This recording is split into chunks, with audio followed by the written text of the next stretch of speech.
Just give me a second. It's just setting up YouTube anyway.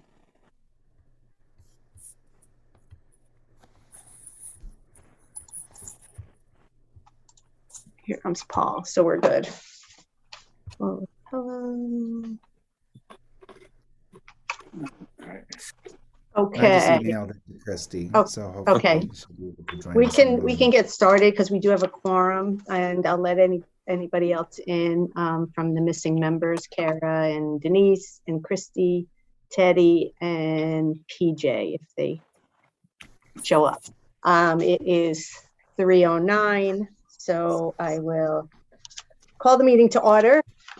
Thanks everybody for being here, and I'll entertain a motion to accept the minutes from February 28th. They were also attached to the agenda. Here comes Christy. So if unless anybody has a comments or changes, amendments, I'll take a motion to. I have a comment. I was at that meeting. I'm not in the attendance portion. Oh, okay. Oh yeah, okay. So we need to add Jen. Sorry about that. Okay. So I will take a motion to approve the minutes as amended. Amended. By Paul, seconded by who seconded it? I'm sorry. Second. Harry. Okay, Paul and Harry. Okay. All in favor signify by saying aye. Aye. Aye. Opposed, motion carries. Okay, so let's just jump right in. I had sent along with this email a copy of our draft plan, which Francisco and his team, as he indicated in collaboration with Jen and myself, have prepared for you. And I will, do you need me to share the screen, Francisco? Yeah, if you can enable screen sharing. Yep, great. set. We're going to walk through the plan today and then talk about where we are and time frame and next steps and see if you have any comments on it. So with that, I will turn it over to Francisco. Okay, thank you. And thanks everyone. Welcome to our 6th meeting, and we've done quite a bit of work. We've been very busy since we last met. So our agenda this evening is pretty straightforward. And I'm just going to keep the PowerPoint in working mode so I can type notes as needed. We will take a look at our plan schedule and we'll review that, some of the key milestones towards the end of the presentation when we talk about next steps. And most importantly, I want to walk you through the plan document, which I think many of you have seen or have printed out and reviewed. But let's all walk through it together. And specifically, we want to take time to review the goals and strategies, which we first got introduced to a month or so ago, and we've sharpened the pencil on a lot of those. And so we want to make sure we get those right. All right. Our schedule, we're very near the end of this process. We need to have the plan adopted by June 1st, which means we go through into an adoption process starting mid-April so that we can adopt in advance of June 1st. And like I said, 95% of our work in this effort has been done, and we want to make sure we use the last 5% to get it right. The plan document itself, there's the front cover of it. And now what I'm actually going to do is I'm going to switch to the plan itself, the document itself, so I can walk you through it. Francisco, Christy just asked about how to receive comments on the plan. So do you want to, if you're talking about, you know, edits, language edits, I guess you can send them to me. If it's kind of sort of an issue that you want to discuss, then I would just raise your hand or jump right in. I mean, there's only 11 of us on the call, so just say, excuse me, and we'll go from there. That works for everybody. Absolutely. Let's just have it back and forth. As Sharon mentioned, if there's anything that's, you know, typo related, anything like that, let's just get us some comments in an email or a markup. We want to focus on the substance and specifically the goals and strategies, which is the most important part of this document. All right, but let me start walking you through the document, and if there's something you want to ask a question about or comment on, please speak up or raise your hand. And I think we have enough time. We can have back and forth on it. We start out with the cover, of course, and an acknowledgement section, acknowledging everyone's involvement. So if there's someone we're leaving out here, or if we didn't get your credentials quite right, your affiliation quite right, please let us know. And then the contents itself, we've, for the most part, followed RPAs, which Regional Plan Association developed a guidebook in collaboration with the state. And we more or less followed that playbook, and we, in some cases, really expanded upon what they've asked us to do. And I think if you compare this plan to many of the other plans that are currently published or in draft form, you'll find that it's a pretty robust plan in comparison to many. And we think it provides a pretty solid foundation for the plan's recommendations. And the plan itself begins with an introduction and really explaining the purpose of the plan and making sure that affordable housing is clearly defined as we use it within this plan. People have very different interpretations as to what it means. And here we have a very specific definition. We also review the process we went through to engage the public and other key stakeholders in development of the plan. We provide some high-level findings from the virtual workshop that we conducted, and some slightly more detailed findings. Before we even move on, just on that on the introduction, where it sort of has that third paragraph of the introduction. It says, this plan also seeks to assist the city in maintaining a supply of affordable housing in excess of 10% of its total share of housing. I mean, that was sort of the discussion that we had gotten into at the last meeting. I mean, is that the language that we're most comfortable with? We're just looking to exceed 10%, or, it seems like we had a fairly robust conversation about that last time, and I don't know that we reached consensus on, the actual goal here. Well, I think we added the word also. So it's how will the city increase its supply of affordable housing? The plan also seeks to assist. So we didn't leave it out, but it is important, something that's important to what happens and how the city's developed.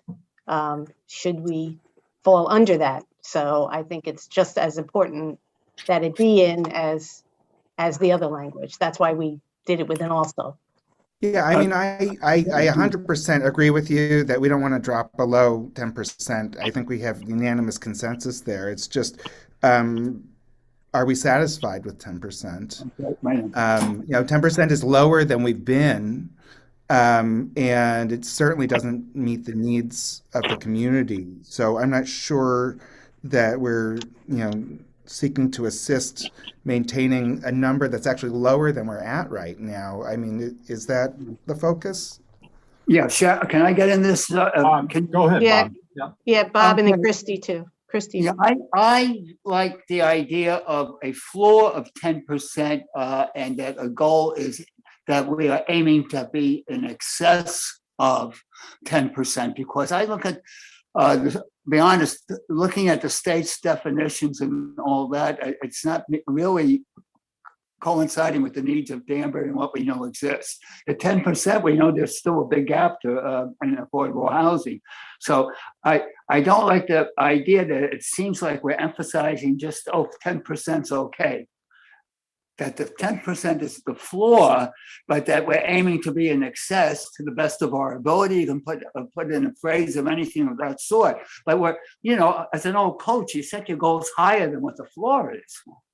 Okay, and so I just want to get that. That was, I think, part of what we were discussing previously, that it seems like we're too content with the term 10%.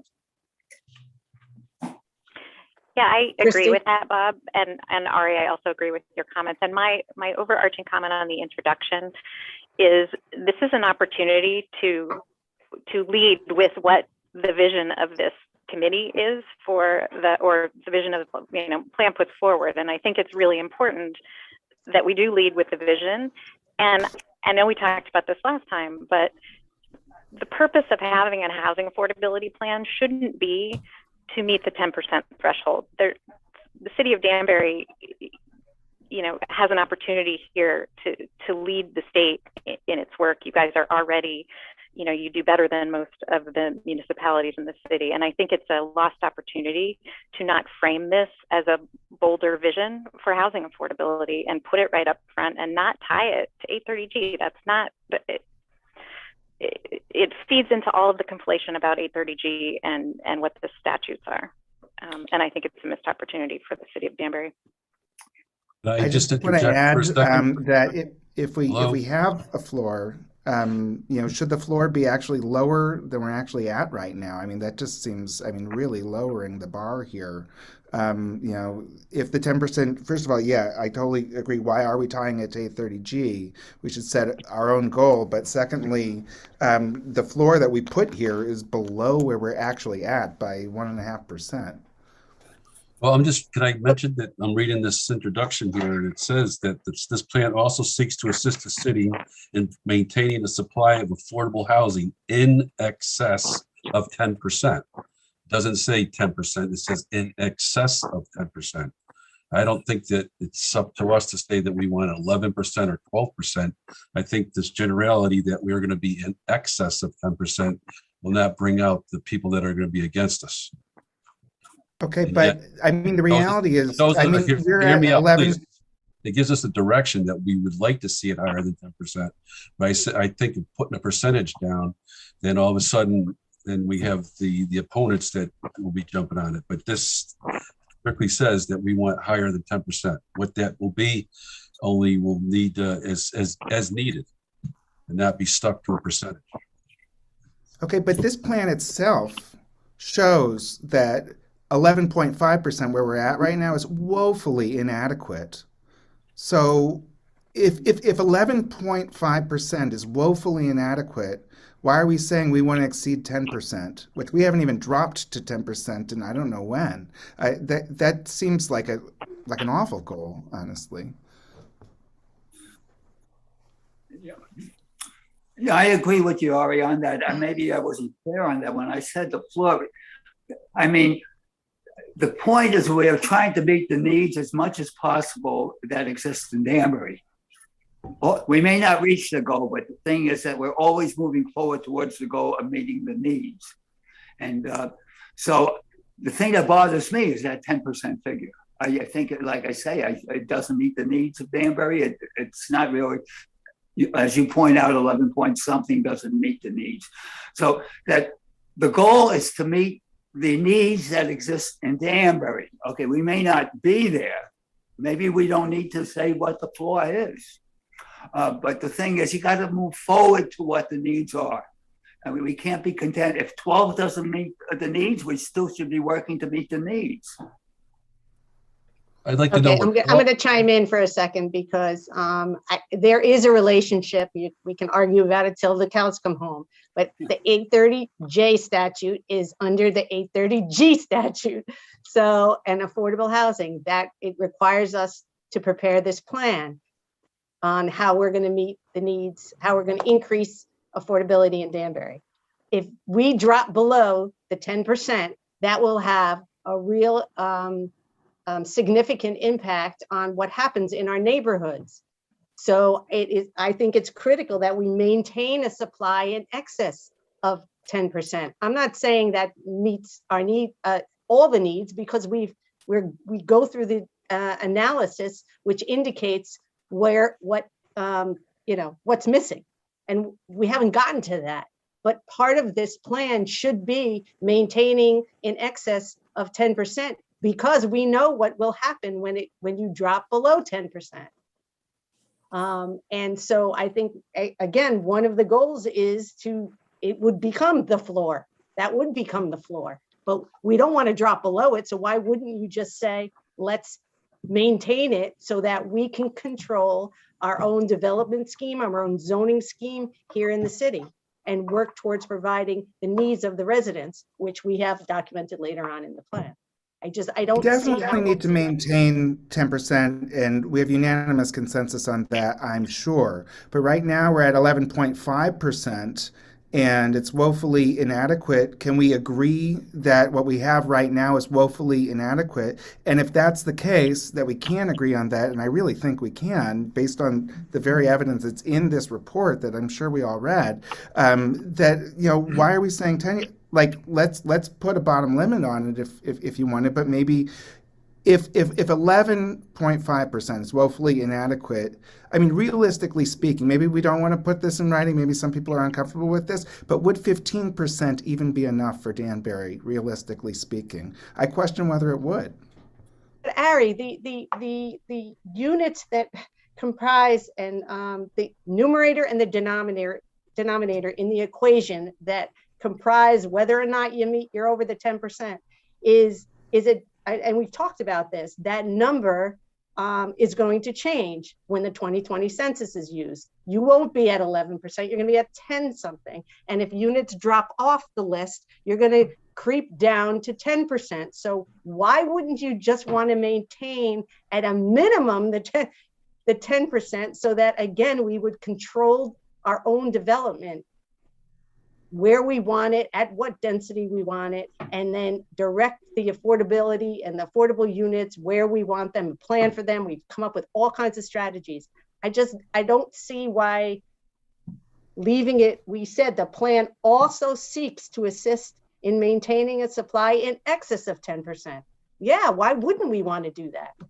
I don't want to be subject to. Why wouldn't we want to maintain 11.5% or whatever we're at? But the goals and the strategies is to try to increase the number of affordable units based on the needs which we have now established, right? There's 600 and something units at the lower end of the spectrum. Yeah. So we've established that. But in pursuant to the state's definition of affordable housing, it is really critical.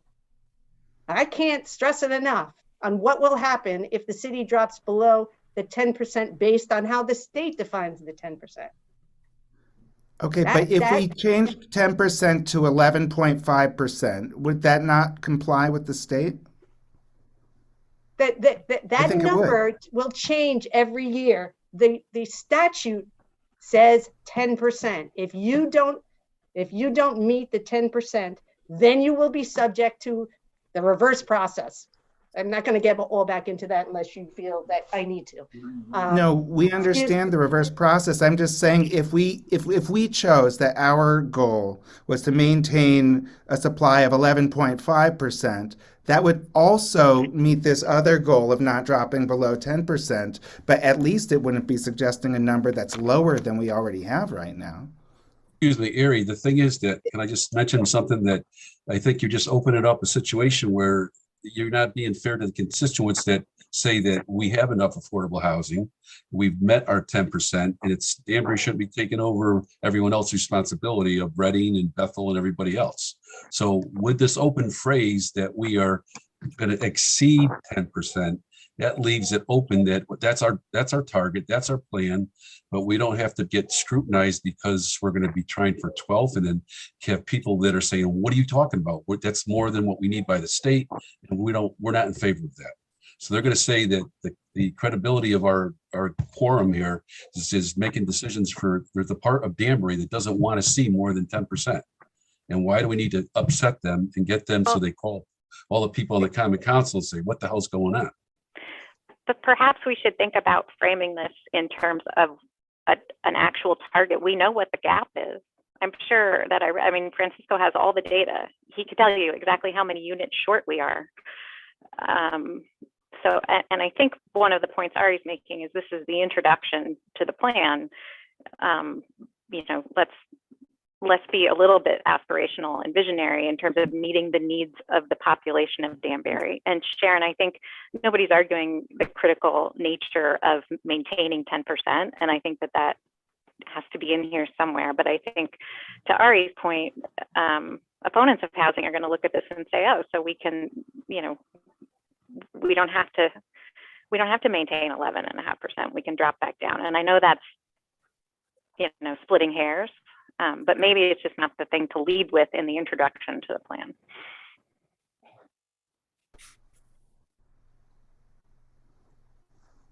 Well, I guess I just don't read it that way. I mean, we said the plan documents the needs for, I mean, read the second paragraph. And then we said it also seeks to assist the city in maintaining. So I do think it's important. Yeah, I don't. So I guess my overarching suggestion is, could we put in the second paragraph where it says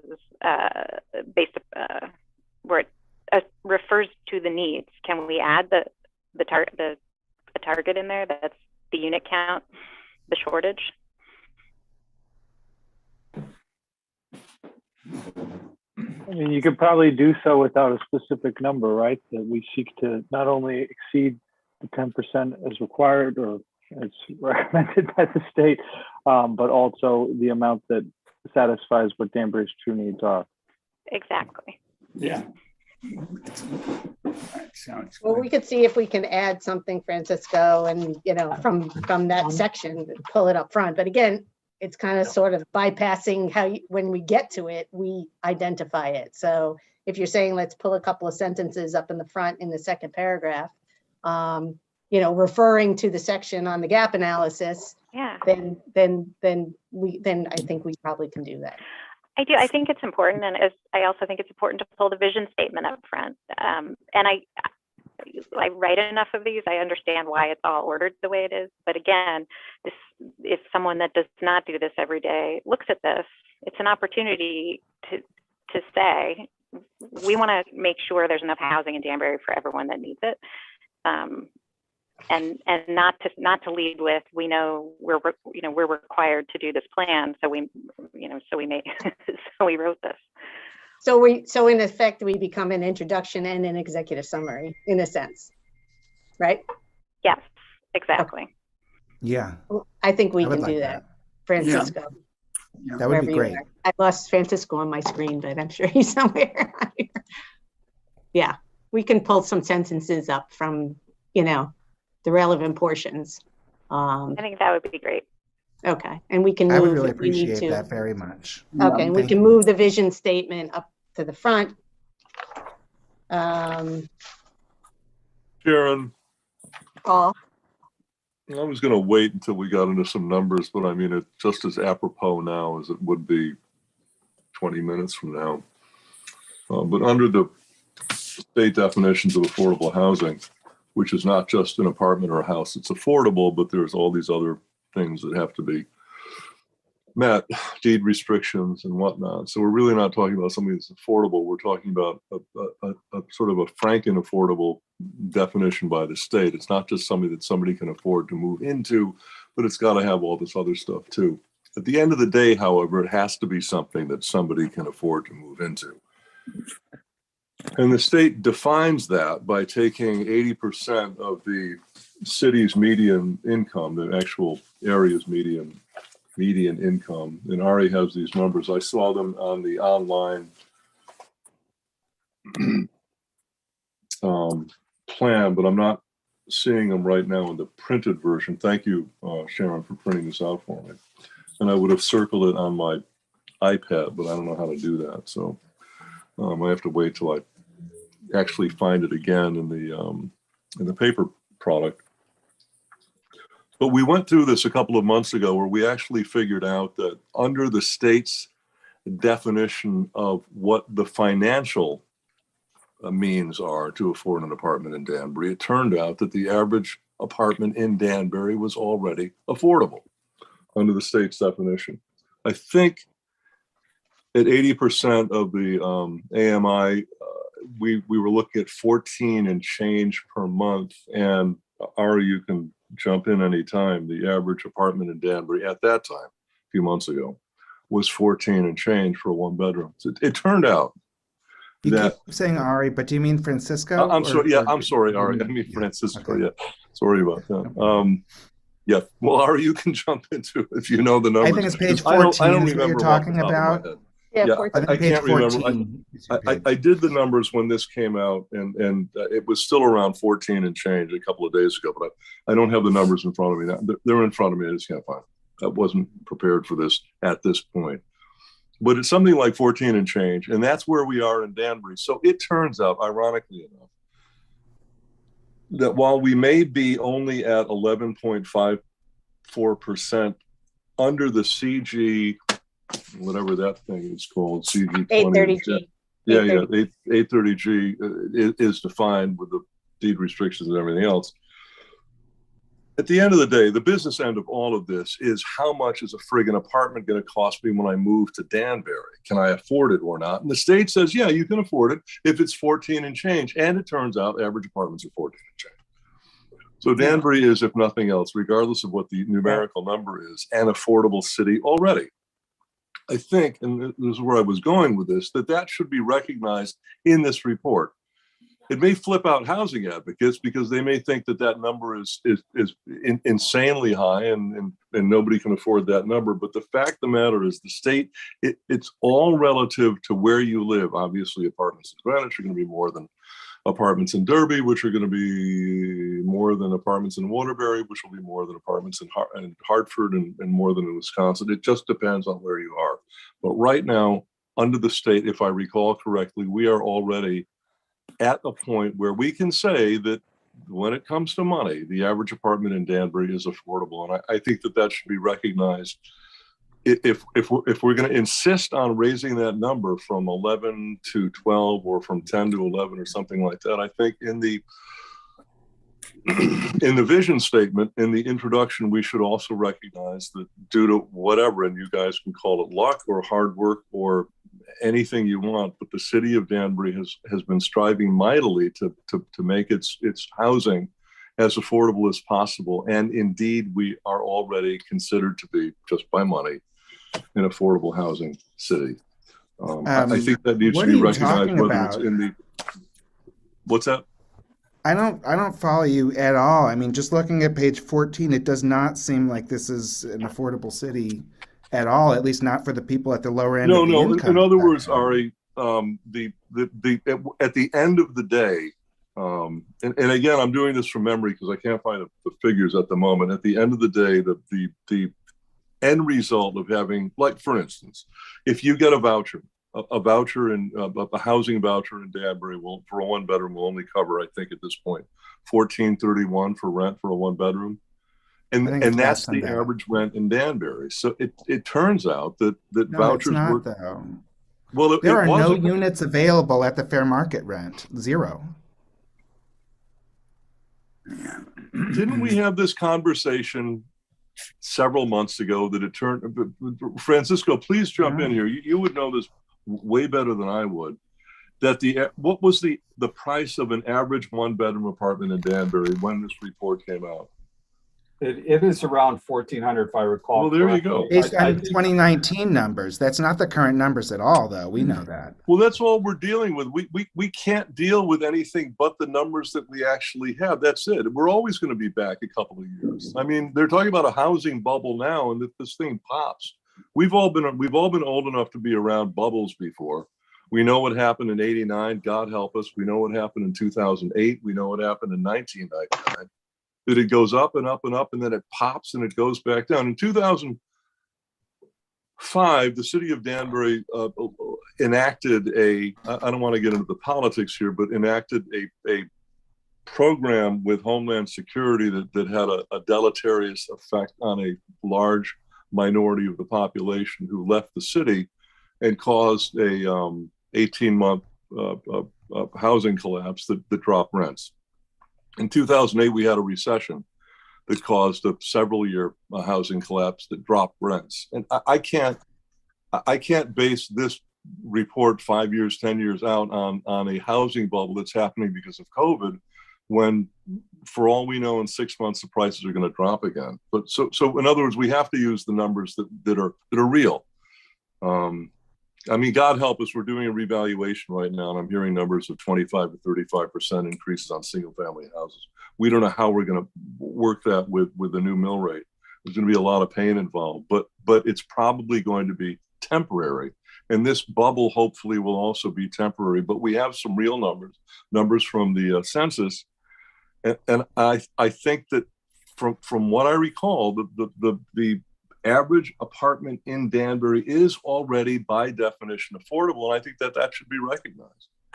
But I mean, realistically speaking, the fair market rent is, I think it's $13.50 for a 1-bedroom apartment in Danbury, and there are 0 units available at that rate. So you've got people that are looking for units, Danbury residents looking for units. Either they've been evicted or their lease expired, and there's no place for them to go. If we were to say it's affordable, I don't know how we can really say. Like, well, I think as part of that rate. Conversation we had before, I happen to mention that all of my units are in that price range, all of them. So they're full, may have right? people, I mean, you don't have any available. So we well, no, can but I've got a guy moving out on the 15th, and then there'll be a $1,400 apartment in Danbury when he moves out in 9 days, 10 days, 11 days. I mean, yeah, it's like a hotel. People move in, they move out, but they're all around 1,400. They're all one bedroom. Can I make a motion that so we could somewhat move on a little bit? Yeah, we have to move on.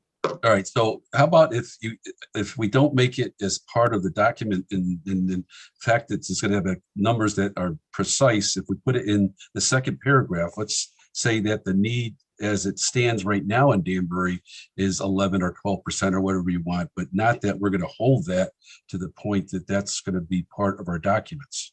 Like you mentioned it, like you said, Sharon, let's put something in the second paragraph stating that the plan that we have here specifies that we do have a need for more of affordable housing, and we should be relatively around 11 or 12%, but we have to maintain the 10% and stay in excess of that. Something to that effect. I don't know if what we would get to in terms of, the like you're saying 11 or 12. What I said was, let's move the vision statement up front in the beginning, because that's what we're aspiring to. Let's pull some of the gap analysis conclusions up front that will indicate where we need, what things are missing in whether rent or own occupied or owner occupied. Again, we'll pull that up front, and then we'll leave it the way it says, because again, we have to continue to move on. We have to get to, the rest of this document. And then the plan would also seek to assist in maintaining it in excess of 10%. So we're going to put some of the conclusionary statements up front into the introduction, so somebody gets it right up front, and our vision statement. And then when they read the rest of the plan, after the workshop finding on the trends and on the housing needs assessment, they'll get to the same 2 sentences that we're going to put in the introduction. And the fact that you're mentioning that we want to be and maintain in excess of 10% leaves. Yeah, I think we need to leave limit. That. There's no limit. We do. Yeah, I don't have a problem with that. I'm simply saying the council has to vote on this. And everybody in Danbury is well aware that we are the only town that not only approaches the 10%, but exceeds it. There's a town nearby us that's under 2%. And the first thing that all the constituents are going to ask is, what's the big deal? Why don't you put pressure on the surrounding towns? Why do we keep doing this to Danbury?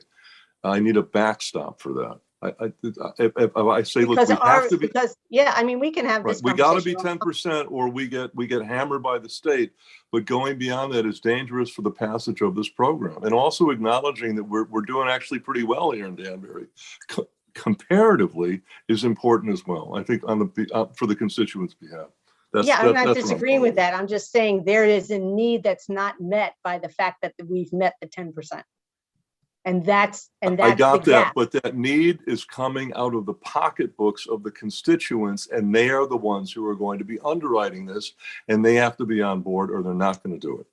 So, or am I wrong? Is there money coming from some other place that's not my next door neighbor's taxes going up a mill rate to cover this? Have we figured out how we're going to pay for it?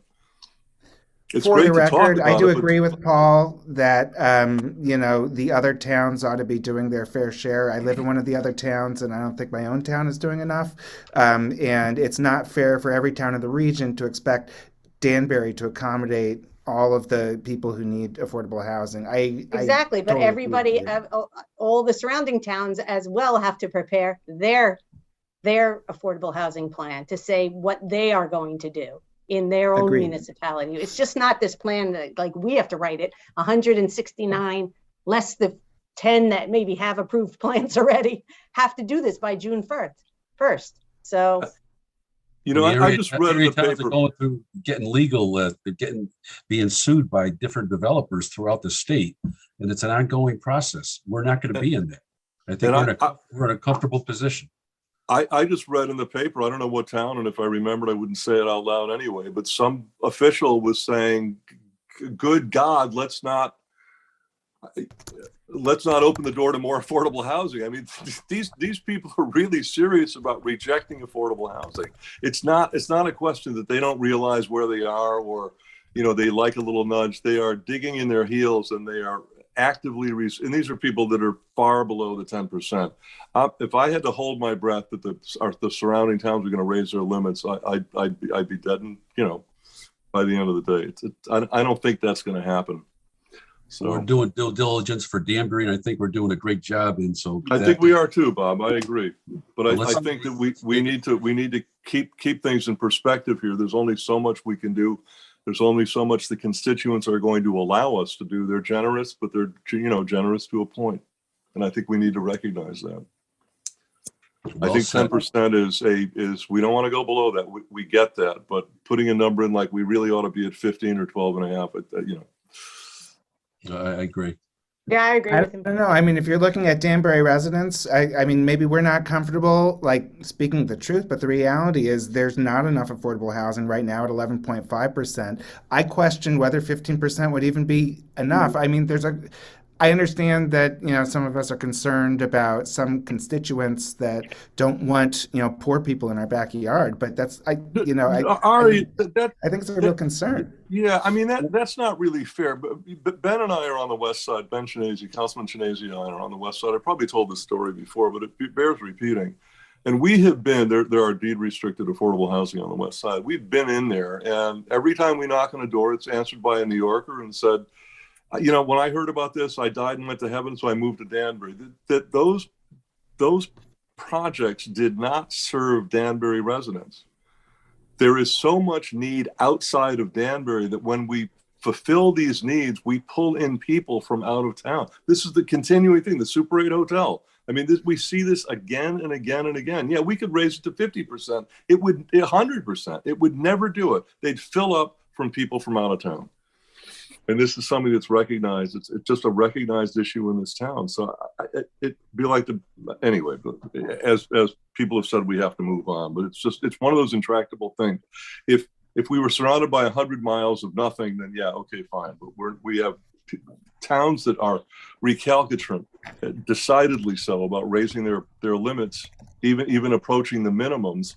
And we wind up picking up that slack, and it will never be enough to satisfy the need. It's not a Danbury need. Danbury's got a partial need, but there's a regional need that I don't think is possible for us to accommodate. I'd like to, hello, can you hear me? Yeah, we can hear you, Bob. Okay, according to Paul, a lot of what Paul says is true, but I'm not concerned what other towns are doing. I think we're focusing on a plan for Danbury, Connecticut. And I don't think it's necessary to say 15% or 12%, but I think we have to say that we realize that the existing number, even though we are meeting state standards, is insufficient. And we as a group are planning to move in the direction of fulfilling as much of the needs as we can of all the people who need affordable housing. I think you can have a general statement that shows there's a movement towards something without saying 15% and all, and still, but still not glorifying the fact of that 10%. Oh, we have that. I think, but I also agree with what was said. I think we have to come to something and maybe come back to this because I think we're beating a dead horse now, to be honest with you. Maybe I'm wrong on this. Yeah, I would really like, yeah, we've talked about this. Let's see if we can get through the document. I think we have to focus on what we're going to do to try to increase that number, to try to increase the number to meet the needs of our community, which we document. So let's let Francisco go through the rest of the document, and if we can, then try to spend some time, unless there's some glaring comments on the strategies and the goals and the strategies, because that's going to help get us where we want to be and get us the units that we want. So unless anybody objects. Okay. Go ahead, Francisco. Yeah, let's get back to it. So we talked about our documenting the outreach. And then here are all the numbers that Paul and others were speaking to. And once again, we use the most recent available data available to us to try to capture what's happening now as best we can. We spell it out in short that the city has about 3,600 units that qualify as affordable as defined by the state. We know that population's been growing, and we document that here, and it's projected to grow, so we know we're going to have future demand as well. We talk about the changes in demographics and household size because all of those factors have impacts upon housing need. We describe the housing stock in Danbury, and we show that housing development's actually slowed down since 2010 compared to prior decades. And the housing permit activity over the second half of the 2010s was a lot lower than it was in the first half. We talk about the housing composition in Danbury and document that. And then we take a look at the economic indicators to get a sense as to whether the population can increasingly afford or not afford housing in Danbury. We take a look at the disparity between renter and owner households, and what we show is that renter households are significantly more housing cost burdened than owner households. And that's generally true in most communities and is true in Danbury as well. There has been a shift towards higher income households in Danbury, but that's been largely increased experience at the very high end in renter households. So we think that some of the newer housing stock that's come online that's available at higher price point is attracting higher incomes.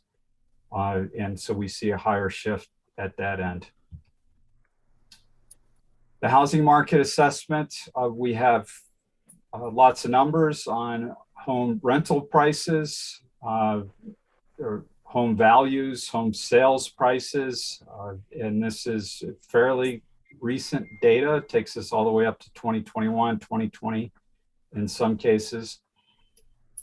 And finally, we get some numbers on what we anticipate the actual gap is to be.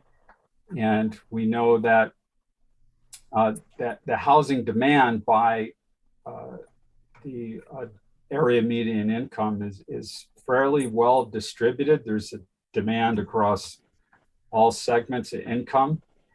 That being said, there is a substantial segment that is very low income that needs housing in Danbury. And by the way, the AMI for Danbury is 104,000 However, households with very low income, which is 30% of AMI or less, represent almost a quarter of Danbury's housing demand.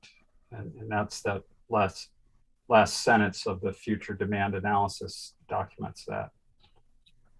When we get into exact numbers here, we take a look at both owner and rental households, and we break out the income for those different AMI brackets. We quantify the number of households in each of those, the share that they represent in Danbury, and what is affordable to those households, whether it be for purchase, a mortgage that is affordable, or monthly rent. And so if you are a household that's at 30% AMI, and we know that that is roughly a quarter of Danbury's households, you can afford to buy with an FHA loan, a single family house that it costs $104,000, and slightly more with a conventional loan because the landing standards are a little looser, a little higher at 130. And if you're a renter household at 30% AMI with an income that is $31,300 a year, of which Danbury has 4,000 of those households, what you can afford per month is $783. When we take a look at 80% AMI, which is the state basically says that housing is generally affordable for those at 80% area median income and lower. Of owner households, that means you're making $72,400 a year. And it means you can afford a house in Danbury with an FHA loan of $240,000. And it means you can afford to rent at $1,800. So you'll notice there's a pretty big disparity between what is affordable to those at 80% AMI versus 30%. There's a very big difference, and that's all documented here. I just want to note that I put a link in there that suggests that the average rent in Danbury is $2,226 for a 1,000 square foot apartment. It doesn't seem to list it by, how many bedrooms there are, but, that would put the number above the 80% AMI. And I think that's the average. I think the median differs a little. Right. Is Jennifer Delaney still with us? Is Jen Delaney still with us? Is Jen Delaney still with us? I just want to I'm here, Bob. Hi, Jennifer. Jennifer, could you give us some information as to, because you're in charge of housing as far as for anyone that has a voucher, what does that look like as we speak, as far as 1 bedroom, 2 bedroom, and 3 bedroom units? Because I know that no units. There's no. I understand that, but what is the fair market on? You can give the numbers. It's Yes. $412, I believe, is the fair market rent, and then our payment standard is $1480. Hold on, I can get the exact amount for you. There's a link in the chat that I linked to the fair market rent. It's $1412 for Our a bedroom payment rate. standard is $1482, and that represents all utilities included as well. All right, can you get off the speakerphone, please, Jen, just so that because we can hear you on the phone, and then. Are you having a hard time hearing me? Yes, it's muffled. How about that? That's better. Okay, so for a 1 bedroom, what's that with utilities? With utilities, our payment standard, the Danbury Housing Authority, is $1482, and that number comes from the fair market rent of $1412. So we went to 100 and I believe 8 or 109% of the FMR to get to that $1482. So those are important numbers that we have to look at. And anyone getting a voucher, that's what we're looking at, and that's people that are in the lower 30%. Chances are they're going to be going to Jennifer looking for a voucher, because there's no way, and Paul will justify that the rents are going to be going for $783 a month. So if there's no utilities included, typically they need to find something around $1,300, $1,350 for a 1 bedroom. And that's utilities can easily run 150. Yeah. At least, or 200 to 300 in some cases if it's a 2 bedroom or 3 Well, bedroom. yeah, drafty electric apartments, forget it. I Okay. don't see how we could possibly accommodate 25% of the rental population that needs a $700 a month apartment. I don't even know what mechanism we could employ in Danbury without a tremendous amount of outside help that could get that number from where it is, 7 and change, to where it needs to be. Call it 15. Well, your only help is gonna come from Section 8. It's have to be federal. It's Right, but I mean, the I think they're maxed out on vouchers, and you have to wait 2 or 3 years to get that. And in the meantime, people can't afford apartments. That's go ahead, Christy. Sorry, the vouchers, you have to take them to the private market. So that just because you have a voucher for X number of dollars doesn't mean you can match it to a unit that costs that much. But I think this is, I think Francisco did an excellent job on the data. This is national best practice data. It's ACS data.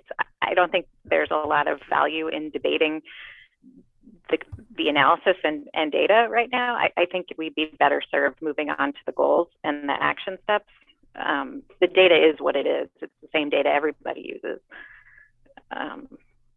Listen, I agree. I'm just trying to figure out how do we get from $700 to $1,500 for 25% of the population of Danbury, thousands of people. Where does the money? Where's the funding? That's why their housing cost burdened. We don't get there, and it's part of such a much more complex problem.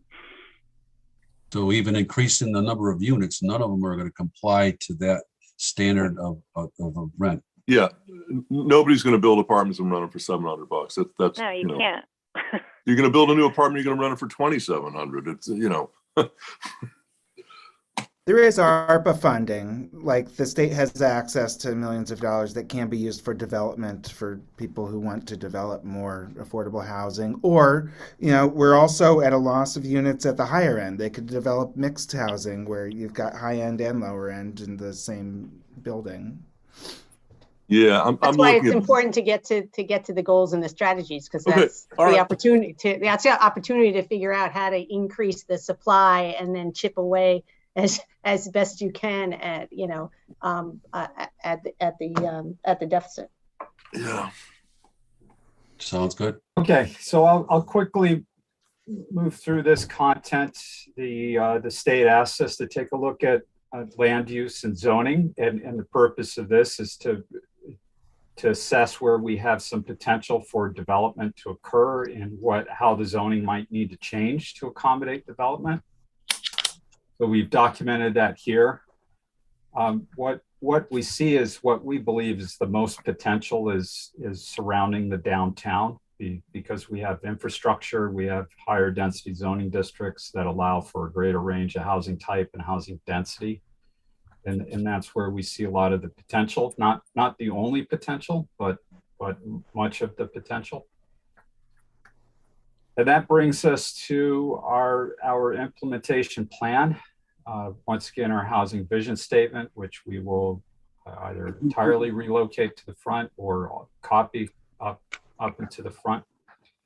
And our specific goals, I think many of these will look very familiar to you because they come straight from our discussion a month ago.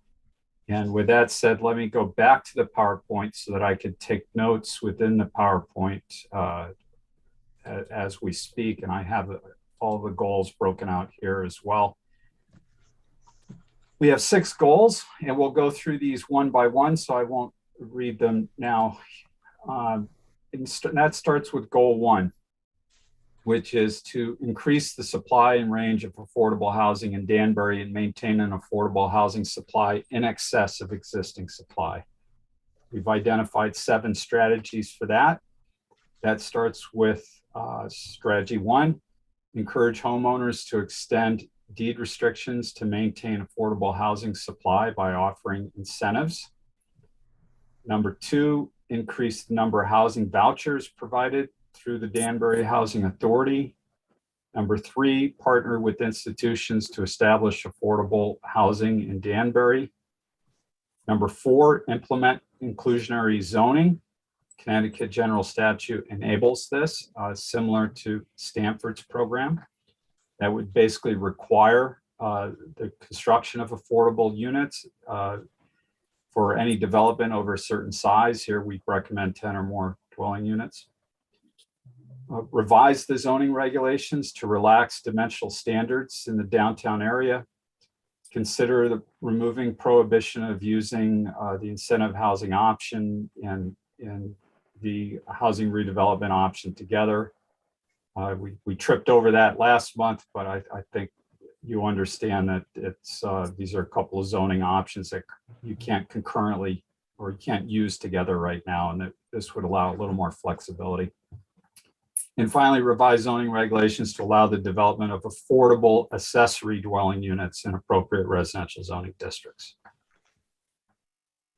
And you'll notice in the columns to the right, we identify the lead and partner entities and what we think are the priority levels. So with that being said, I'll open it up to questions and comments before we move on to the next goal. Just one bit of housekeeping. Number 2, we had reworded that slightly in the document, Francisco. So it just said monitor, supply, and coordinate with HACD to ensure the maximum number of vouchers are assigned and used in Danbury.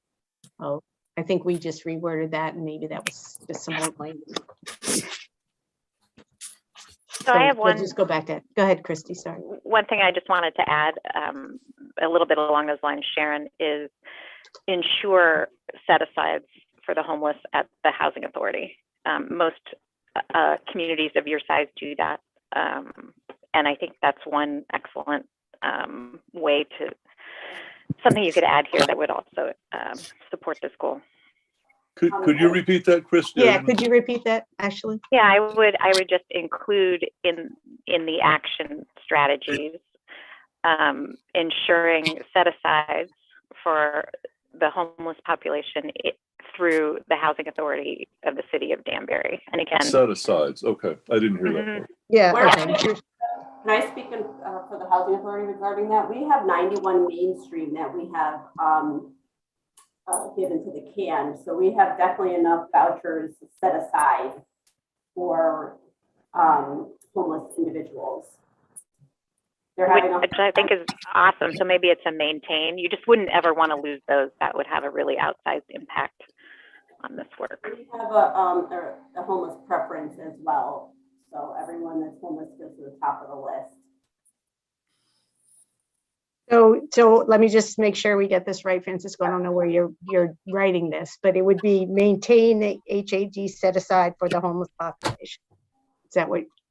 Well, the set aside would be an additional. Right now, we do have mainstream vouchers that we have. The CAN is able to submit referrals for, and we have 91 of them.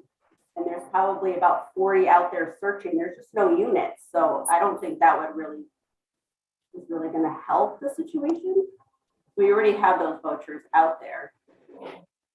Yeah, I think that's why we reworded. Jen. Actually, I think after Jen, you and I spoke, we reworded number 2 to monitor, supply, and coordinate to ensure the maximum vouchers are assigned and used in Danbury. And how can you use them? You have to have units. Got it.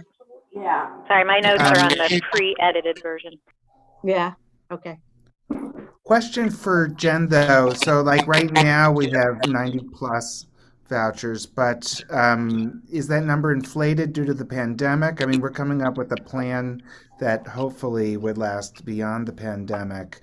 Do we normally have that many vouchers, or is that a higher number?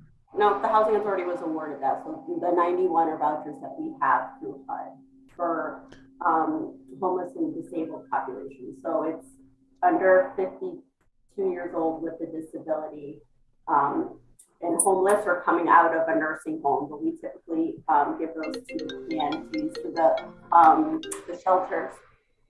So we've been prioritizing them through the CAN, and the issue has been utilizing them.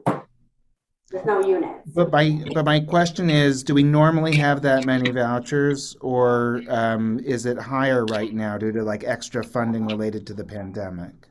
Well, that doesn't work that way. It's not just like temporary. Those are vouchers that we have. 90. There's 91 plus we have 803 is our normal number that we've had forever. 91 is additional in the last 4 years. They're not going anywhere. They're just special purpose vouchers is what HUD calls them. They're for special purpose population. Great. They're not temporary. Got it. Thank you. That is very helpful. Yep. Hey, Francisco, can you do me a favor? Can you use the actual plan document? Because I think these slides may have been our edits, our last round of edits. I just want to be sure. I'm pulling that up now. Can you you. still see my screen?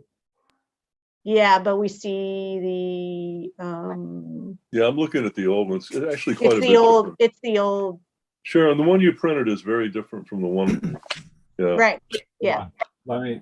We had we put that together prior, so I think that perhaps they didn't get updated in the presentation.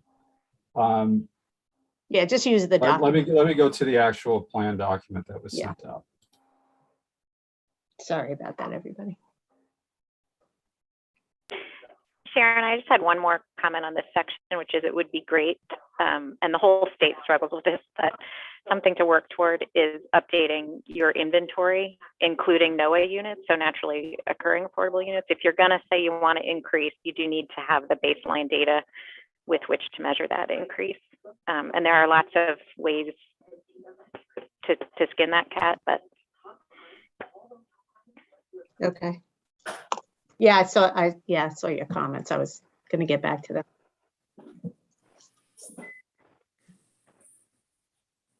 Okay, I have it up, so I will reshare that.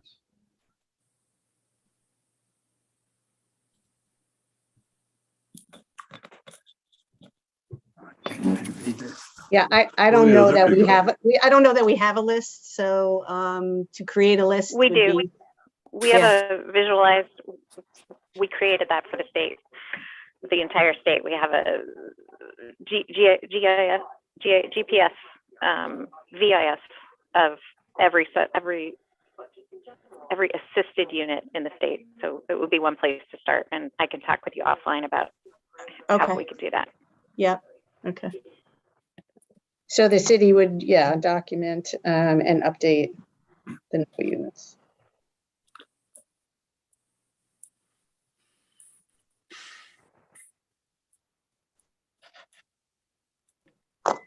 Okay. Yeah, this is how we're all looking at it. So let's use this if we can. Okay. Okay, anybody else have any other comments on goal 1? Oop.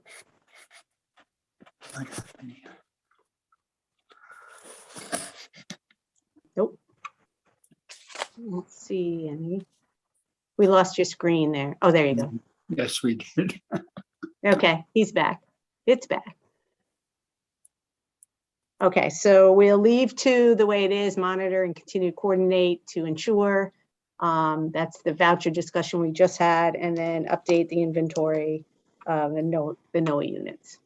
Sharon, am I on? Yep, you're on. On 4, the zoning commission and the city council, so that's my interest. Provide a fee in lieu of payment option that directs fees paid to Danbury Municipal Housing Trust Fund without reinventing the wheel, because I know that we talked about this before, but I've kind of forgotten. Would that be in instead of going down to the permit center and pulling permits for a fee, the permits would be free and they would direct that money to the housing trust fund? Did we ever come up with a? No, that's not what that means. That's not what that means. That means, so it's inclusionary zoning. It's like there's a Stanford program, so it's kind of modeled after the Stanford program, and that requires the construction of an affordable unit. Again, you can set the range of affordability in the reg, but in lieu of building the unit and renting the unit, there's a formula that and you calculate the value of that unit, and that a developer could opt to pay for that unit instead of building that unit. So the money, so let's just say the unit costs $250,000 a unit. Instead of them building a unit on their site with their 20 unit apartment house, they put $200,000 into our housing trust fund, which we already have actually, in the code of ordinances. And that money is then used to, as a grant to nonprofits, as a way to increase the other ways to increase the affordable housing inventory. You can do a grant to somebody who wants to build it. You can, use under some of these other incentives, but that's another way to provide funds in the housing trust fund. Okay, but not to derail the whole meeting, let's say that I can normally build 10 units in my zone, but if I were to build affordable units under 280G or whatever it's called, I could build, let's just hypothetically 15. But I'm not going to build the 15. I'm going to give you $250,000 for 5 units that I'm not going to build, or I'm going to build the 15. None of them will be affordable. They'll be market rate, and then I will buy. I will get the excess, but I will pay for that by donating $250 per unit. No, this isn't an incentive in terms of you get to build more. It says if you're building 20, because 20 is your number, 2%, let's just, whatever, 10%. So 2 of the units of the 20, which you're allowed as of right, there's no incentive there, must be affordable. If you decide you don't want to build those 2 units as affordable, you pay for those units into the trust fund. But the full market rate of the cost? Yeah, there's a calculation on it, and with an escalation. Okay, I don't. And people do it a lot. Yeah. Okay, it's a national best practice. Yeah. God bless them. I don't see. I can't see me ever doing that. But I mean, okay. Sure, of course you. Yeah, I'm just saying. Of course, as a developer, sometimes you'd rather just capitalize the costs, right?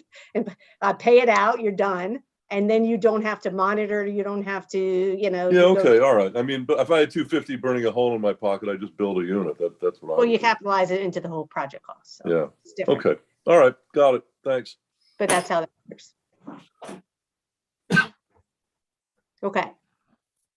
All right. So we have a couple. We're going to add the 1, and Francisco, let's go to 2. Okay. Goal 2 is to maintain and increase the supply of housing designed for or occupied by seniors with an emphasis on affordable units. And we have 4 strategies in support of that. The first being to explore opportunities to allow adaptive reuse of commercial and institutional buildings. The second is to revise zoning regulations to allow for the development of or conversion to multi-generational housing.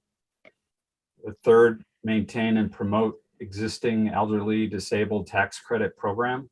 And finally, provide support services to assist seniors to age in place. I ask you why you put number 2 as a low priority? Well, not everything can be high. And so you tell us, you make an argument for why that needs to be medium or high. Only because I believe that if it's done properly, it has the ability to do something that's that we can think about doing. It's because you're going to have some building going on, and the cost per square foot is nowhere near what the other options are. So it's a more viable alternative. So I think it should be something, at least a medium, but something that really could make something happen, because from a builder standpoint, the cost per square foot is the cheapest of all the options. Could I comment on this? What Bob just said. I read an article in the New York Times on this multi-generation type of housing seems to be really on the upgrade. It seems, given the way our society is now going, the nuclear families are getting smaller and smaller, and the more extended families growing. So it seems to me that we could upgrade the priority, certainly. I mean, I think one of the comments that has been continuously made is that people don't like high density projects for affordable housing. And this is one where I think we could limit real high density projects to and have a scattered housing, which is something else that has been proposed by some people. So I think we should upgrade that one, to be honest. I agree with that one. That it seems society's been changing in that direction. That's my comment. Yeah, thank you, Bob. I've got 2 comments on this one, if I may, Francisco. The first is number 1, I think should be upgraded to a high priority, given the ARPA funding that's floating around. I think there's a lot of bang for your buck there if you can capitalize on that strategy. And then my second note is really more technical, but when you say assisted housing in number 1, do you mean subsidized or do you mean accessible? And I ask because those definitions are really important. Right. And assisted technically refers to subsidized, and accessible is referring to housing for those with a physical disability. So I just want to make sure you guys are clear on which you're referring to. Yeah, I believe Yeah. our reference here is to assisted living type housing, various forms of physical assistance. So I would consider changing that language to reflect that to accessible housing.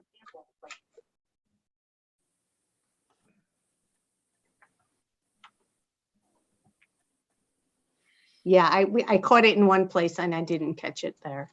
I actually circled that word while we were having this discussion. So yeah, because we want to be clear about what the words mean.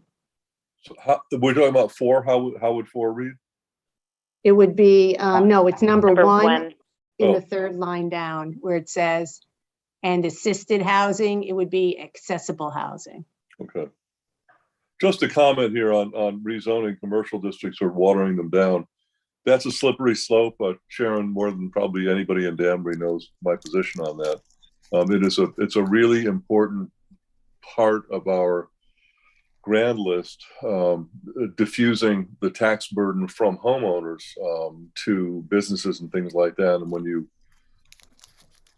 you cut that out, you wind up facing some of the issues that towns like New Fairfield face and Reading and whatnot, but not rich towns like Reading, more like blue collar towns like New Fairfield, where any particular project, whether it's help for the poor or anything, winds up almost exclusively being paid for by homeowners. And it's just a burden that they often, especially elderly ones, cannot bear, particularly when you look at number 3, maintaining and promoting existing elderly disabled tax credit programs. Those 2 things are in conflict. We are tomorrow night on the council expanding, promoting, and maintaining our elderly tax credit to allow seniors, like my mom, for instance, lives in a gigantic 5-bedroom house by herself. She's 93 years old today. Hey, hi, Mom. When she moves out, that house is not going to be bought by another 93-year-old who's going to rattle around there by themselves. It'll be bought by a family with 4 or 5 kids, and it'll cost the city of Danbury $50,000 to send them to school. But they'll only pay the taxes that my mom is paying.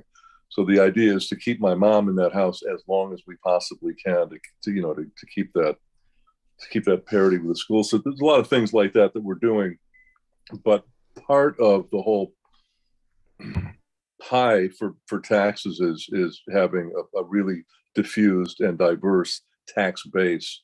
So I get that we're talking about right next to transportation, and that alleviates it somewhat, but we just want to keep an eye on that, because anytime we start promoting this, believe me, the builders will come through and say, hey, I can't rent my commercial space. I want to put houses in there.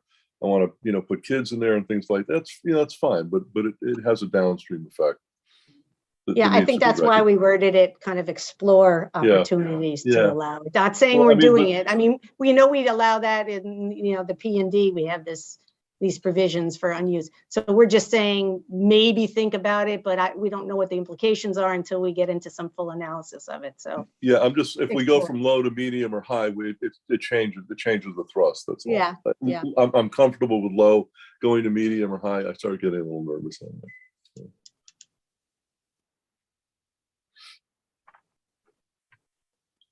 Okay, so why don't I suggest and I don't mean to make you nervous, why don't we suggest moving 1 to medium and moving 2 to, or moving 2 to as well to medium? Because honestly, I don't know what that means in terms of zoning. Yeah, me neither.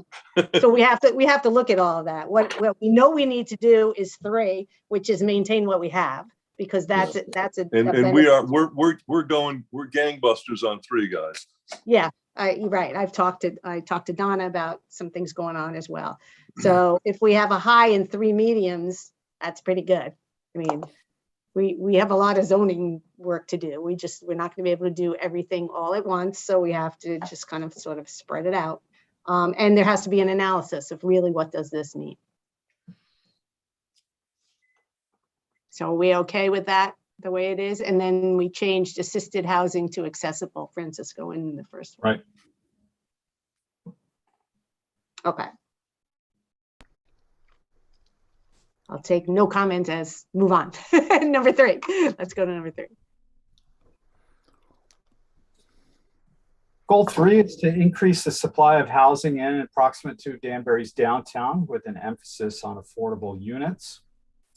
The first strategy towards that goal is to develop a TOD zoning district as was recommended by the Transit-Oriented Development Plan to replace the existing downtown districts and overlay zones that could potentially geographically expand the district north to I-84 and south to South Street.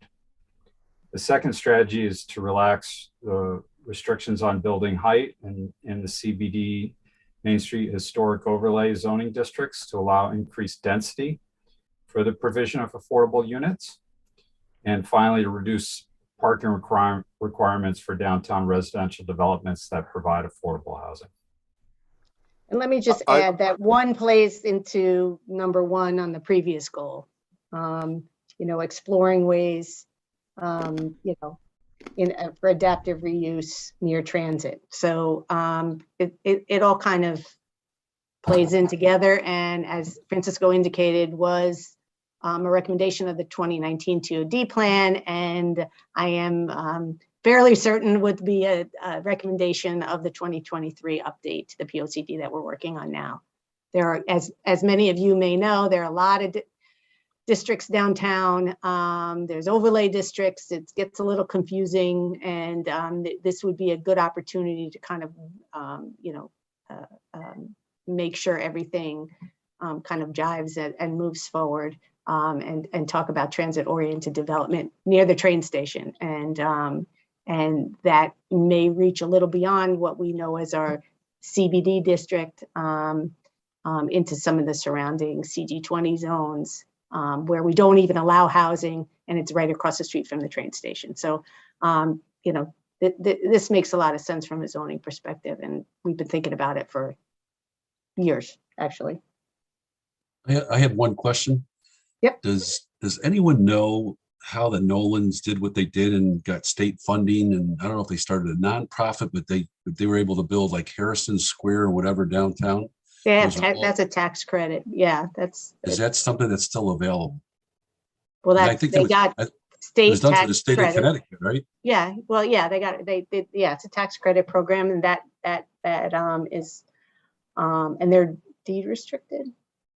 I don't think they're deed restricted. I think it's on the other list, but they got tax credits to do it. But they're able to get their rents way down below what we're talking about as far as our numbers, closer to the numbers. Yeah, they're subsidized, right?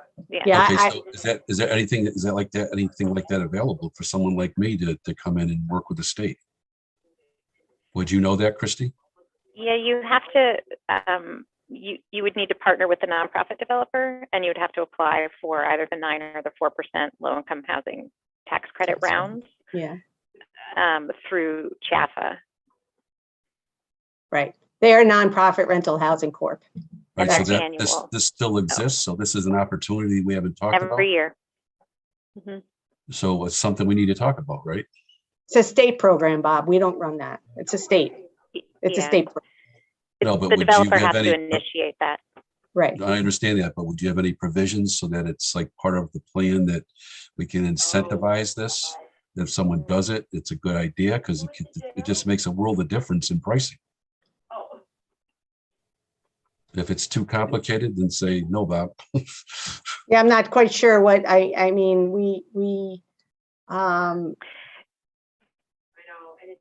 you know, from an economic development standpoint, we point people to what programs, but you know, the state has their website and access to all of their programs, and we can just point people to that. I'm just saying that we don't operate that. we're trying to find affordable avenues for people to get lowered price housing. And if this is one of them, I'd like to know about it, see if I could do it. I know, but what is our role in doing that? Okay, this is Dan. What should the city be doing? We could just tell you, check out the low income tax credit program through the state. Here's the state's website. But there's no, you know, person that's versed that I know of in the city that could monitor that, you know, program. I just put a link Chrissy to the program in the she chat. just sent a link, right? I'm sorry? She sent a link. Christy sent a link in the chat box, which we can forward to everybody. But again, as she indicated, you know, that's something the developer initiates with the state. And then we just go through our regular, you know, review development process. Well, how does your office receive an application like that? We don't have anything to do with your financing. She meant the state. As far as the plan, you must have okay the plan, right? Yeah, we approve the plan, but we don't have anything to do with that approval of that kind of financing, unless there was some, you know, housing incentive option. Well, do they have any bonus densities because they are in something like that versus? I don't remember how they got approved, to tell you the truth. I mean, I know it's a low income. They use the low income tax credit program. That I know. And but Sharon, I'd have to go back. We could look. I can look really this week at the QAP that CHAPA uses, and maybe that's something you want to think about. If there's any alignment you can find in your plan where you can align it with the points that the state lays out for those. Yeah. Well, they did it in Danbury, Bethel, and Richfield. So it's a successful business plan. And if we could get more people interested, at the end of the day, we're looking for housing for people, whether it's through us or through the state or through other venues. We're doing like whatever. Maybe the strategy is to, and again, I'm just thinking out loud as we get further on in with kind of the reconfigured housing partnership, maybe there's a place for that, for advice related to that. Contact X if you're interested in this, contract this, you know, and work it in that way. That way it's like, you know, Roger would do as the former, and Shay's doing now as our business advocate, you know, here are the state's programs. Here's the number for the state. We don't administer. Maybe you could contact your reps. I mean, you could do that as well. It just gives a little bit more credence that we've done our homework and we're just looking at every possible action or area that we could be able to increase housing.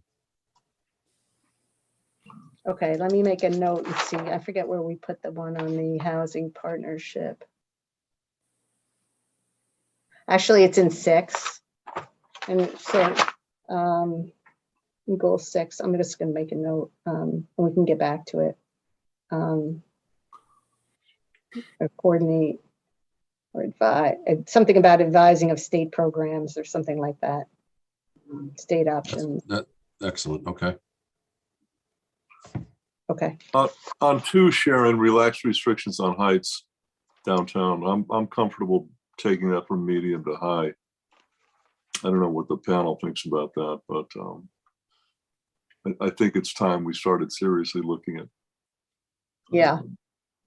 I mean, it's again a little bit slippery slope because, you know, we have a historic district and that, so I know, really to protect that. I know that. But again, it's we have to do the analysis. This is one opportunity to, you know, to take a look at something that, you know, in the Main Street Historic District is 55, and then you can go to outside the district over 100. But well, that's what I mean. You have to step back. I mean, we have to do the analysis. So it doesn't have to be Main Street, for instance. It could be some of these other streets.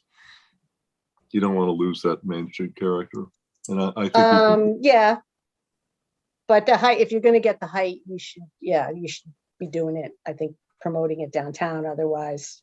well, it you could know, be the Packley way- Oak. I mean, there's a lot of, there's real estate down there. It would, Yeah, you know, but don't forget, the CBD, the Main Street Historic Overlay is only on the Main Street corridor where the Historic District is, as well as the CBD. Packley Oak is subject to, Packley Oak is the RMF4 zone, so that's subject to it. So it may be, it's in surrounding neighborhoods. Maybe That's where it's I'm the going. CBD and then and the surrounding neighborhoods.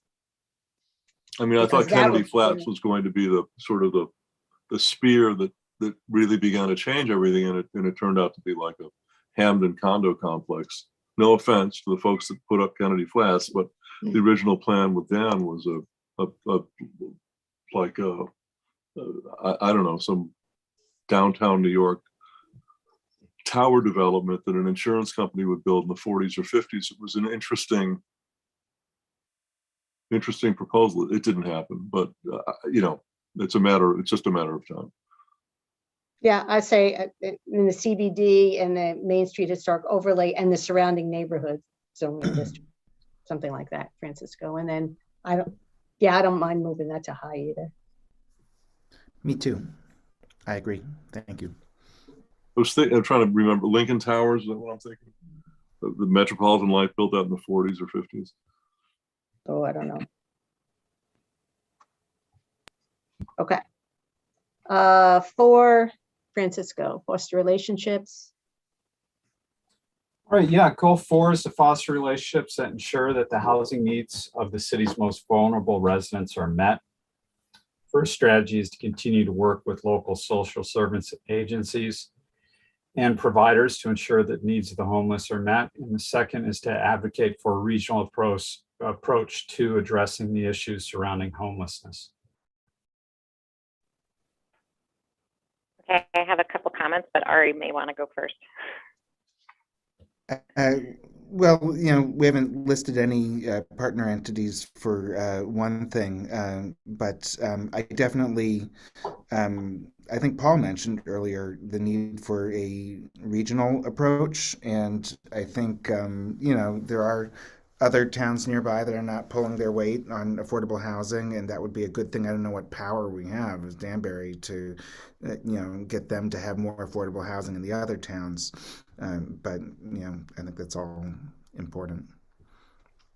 Yeah, do you have any suggestions on the partner? I mean, we just kind of sort of set this up because, as you know, we know the Department of Health and Human Services is responsible for, you know, the affordable housing and as managing, you know, what the city has been doing in terms of the shelters.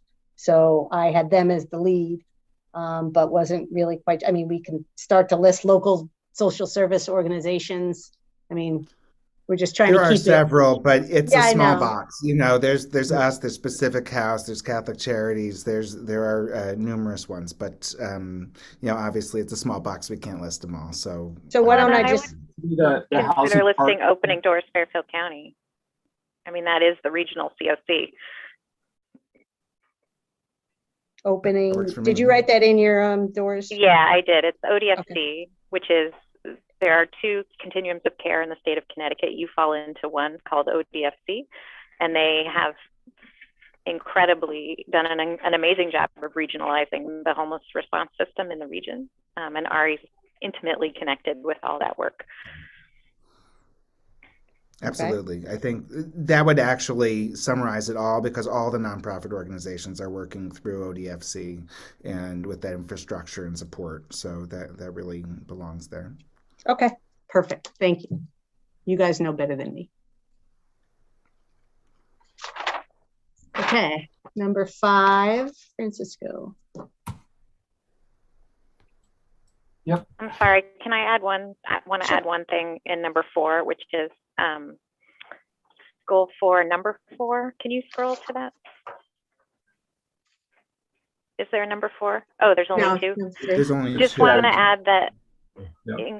inclusionary zoning when you talk about inclusionary zoning, I would urge Danbury to consider slightly going farther, which is any assisted units produced through inclusionary zoning.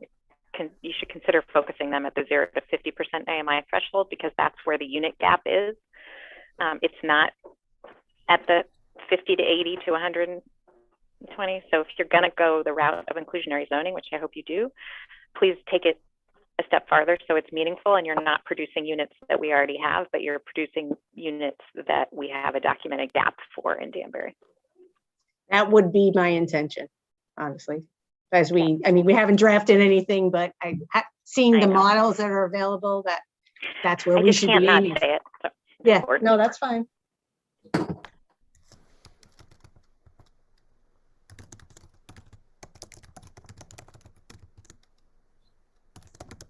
All right, ready to move on to goal 5?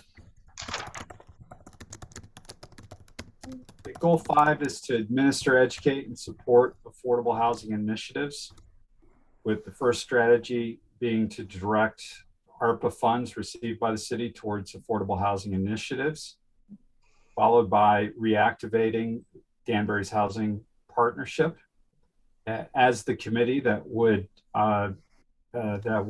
basically be responsible for this plan. And the third strategy is to develop with sister organizations and other city departments a promotional campaign to raise awareness about the need for affordable housing in Danbury. Actually, that's where I would put, if we're going to have a list of state programs or somebody, I would move that up to. Yeah, trainings on light tech. On 4, yeah, something like that. And let the partnership do it.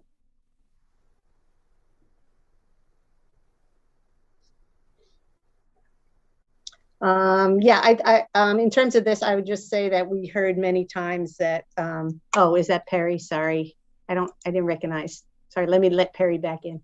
Thank you. Sorry, Perry. We just thought it was important to educate because people just don't know and don't understand. And so we pulled out a separate goal about, not just administer, which was the place for the partnership. We talked about it, but kind of educate people about what's needed and why it's needed. And so we thought that was a good goal. Sharon, I'm sorry, I don't mean to be dominating this. I just happen to have notes on all of these. I don't know when you want them. Oh, go ahead. If you can jump right in. I mean, yeah, go ahead. Go ahead. I have your notes that you sent me. Yeah.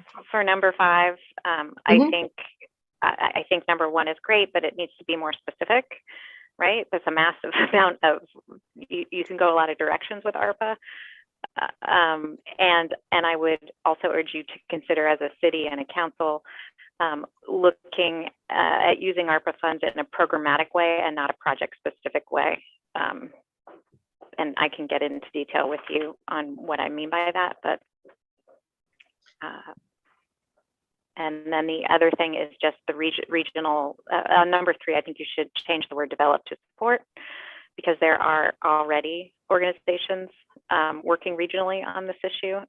There's already teams of cities working regionally on this issue, and I would like to see Danbury get more involved in those efforts so we're not duplicating. Okay. Support instead of yeah. Let me just go back to the ARPA funds. So we had talked about at the planning commission level, which it's to be submitted to procedurally is submitted to the mayor prior to them him preparing with the finance director their budget for the year. But we had allocated some of the funds. Some of the ARPA funds for affordable housing initiatives without getting into specifics because we just didn't have that yet. So although I did, we know we can use it on certain things, but so that's why we kind of left it a little broad at this point. I might know after tomorrow where everything looks, Paul, once everybody sees the budget, but I'm assuming it's still in there. And for example, when I say programmatic, right, you can use Francisco's data and analysis to look at where the gaps are, right? So try to drive, is it preservation, is it production? Because it's never going to be enough money to fix it all. So try to be really strategic and targeted in what you know, how you focus your ARPA funding. Right, got it.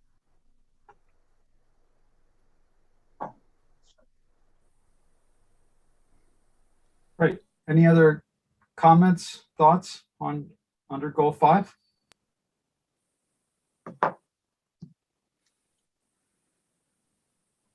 Okay, let's move on to goal 6. It's our final goal. Goal 6 is to increase the number of homes in Danbury that are accessible to those with mobility limitations or other disabilities. And we have 3 strategies in support of that goal. The first of which is to add universal design provisions to the zoning regulations. And this is basically a more encompassing type of ADA, what's required by building code with respect to ADA. This is a little more encompassing. Goals or strategy 2 is to continue to strictly enforce building regulations requiring accessible features in new or remodeled housing. And strategy 3 is to explore the use of incentives to encourage apartment building owners to convert non-accessible units to accessible units. How about, am I on? Yep. Yeah. How about on 1, Ari? Because it's such a huge land sink, like Rocky Glen, which is great. My grandfather actually lived there back in the You mean 70s. Francisco again? Yeah, What's he that? I meant think you mean Francisco. Oh, I'm sorry. Did I say Ari again? I don't know what's going on. I'm going to have to get one of those electroshock things that gives me a spark every time I say Ari. It'll come to me one of these days. The little sort of garden apartment style I think that we're talking about is really wonderful when you have lots of land. And we do have a substantial amount, but I'm thinking maybe we could kill 2 birds with 1 stone by encouraging the first floors of towers to be accessible, ADA compliant housing. I mean, if you taking Rocky Glen as an example, if that went up, say, 6 stories, you could have had the people with mobility issues on the first floor, and then everybody else living on the 2nd, 3rd, 4th, and 5th. It seems to me that a smart architect can design both. I wouldn't want to box us into a corner where we're building these low slung sort of plains style Frank Lloyd Wright beautiful single story things for ADA compliance and then leaving all that airspace above untouched. You know, I'm looking at these numbers, some scary numbers here. We need a lot of housing. Right. Can I mention something about number 3? I definitely don't think that should be a low priority. I think it should be at least a medium, if not high, because I know from our business that we get calls every month because people know that we try to help the handicap as much as possible. There is such a gross shortage that this should not be considered a low priority. I agree with that, Bob. And in the for what it's worth category, I spent almost all of 2020 doing a massive research project for the state on accessible and affordable housing needs. And one thing that we know when we look at population trends going forward is that over 1/3 of the affordable units going forward are going to also need to be accessible. And so to the extent that you can start building that into your planning for affordability, I would encourage you to do that. The numbers are pretty staggering. Not only now, but just think about the baby boomers that we're not going to be able to go up to 2nd and 3rd floors. Well, that's what I'm saying is when you look at the population trends for 2030 and then 2040, over 1/3 of all of your affordable units are going to have to be accessible to those with disabilities. So we should be in front of the curve. I agree. Thank you. Yeah. But do you think we can do both, Christy, Bob? Do you think that we can have towers with affordable first floors? I mean, not affordable, accessible first floors, or is that? Well, there's always elevators. So as long as you have elevators and you're if you're in compliance with the fire marshal, there's no reason. That's what we have to think about. That's why they have elevators. The elevator business is going to get really good. Yeah, and Paul, I think that's exactly the way to look at it too. And you can think about, for example, if you're going to do inclusionary zoning, right? If Stamford had it to do over again, I guarantee you they would have added to their inclusionary zoning statute that a portion of those affordable units were also accessible units. And one of the challenges in the state of Connecticut that you guys could maybe overcome in Danbury by doing it on your own is the state does not track or keep an inventory of accessible units. And so if you could begin to do that for the city, I think it would also really serve you well in the future. Christy, you did the research on this. Does that mean 0 steps? In other words, from the lawn to the living room without going over a bump? Is that pretty much how you're looking at it? It depends on, you got to really get into the building code on that, but it's, Can I mention that? If you like, Yeah, I'll give you the stats so that if you want to be a really high-end accessible ADA approved, you're talking about 36-inch doorways. You're talking about nothing like, there should be nothing more than a two degree ramp. And then it's to get into the unit and then make sure that the bathroom has the grab bars and everything that you need around the toilet, that they have access to the sink, and then have a kind of like drive-in type of shower so you can get a wheelchair into it. But all the doorways need to be 36 inches wide. And Yeah, then, I'm just thinking, how do you keep the water and the bugs out? I've got houses with 5-6 foot high foundations before you get to the living space. you can and have it's a great. ramp, It just but keeps- can't have more than a 2 to 5% grade. I'm saying, so switch back the ramp. your first floor is so low that in a storm, it could get water. There could be, it's something that you've got to think about in terms of the design process. The lower a building, the more danger it succumbs to the elements. Show me the job and I'll try to give you a suggestion. Okay.